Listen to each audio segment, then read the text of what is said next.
حضرت ابو سعید خدری رضی اللہ تعالیٰ عنہ سے روایت ہے کہ رسول اللہ صلی اللہ علیہ وآلہ وسلم نے فرمایا، اوسق سے کم کھجور میں زکوٰۃ نہیں اور نہ غلے میں۔ صحیح مسلم حدیث نمبر 2267۔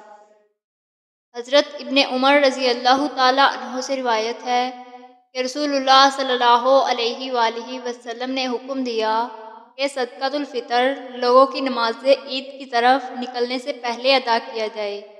صحیح مسلم حدیث نمبر 2288۔ حضرت ابو ذر رضی اللہ تعالیٰ عنہ سے روایت ہے کہ میں نبی کریم صلی اللہ علیہ وآلہ وسلم کے پاس پہنچا اور آپ صلی اللہ علیہ وآلہ وسلم کعبہ کے سایہ میں تشریف فرما تھے۔ جب آپ صلی اللہ علیہ وآلہ وسلم نے مجھے دیکھا تو فرمایا، رب کعبہ کی قسم، وہی لوگ نقصان اٹھانے والے ہیں۔ میں آ کر آپ صلی اللہ علیہ وآلہ وسلم کے پاس بیٹھ گیا تو نہ ٹھہر سکا اور کھڑا ہو گیا۔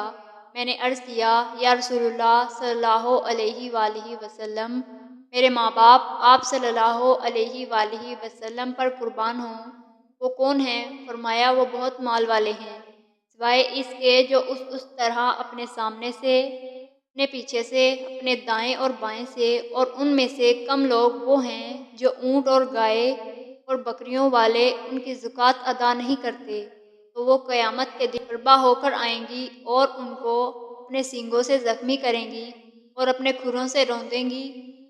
جب ان کا پچھلا گزر جائے گا تو اس پر ان کا پہلا لوٹ آئے گا، یہاں تک کہ لوگوں کا فیصلہ کر دیا جائے گا۔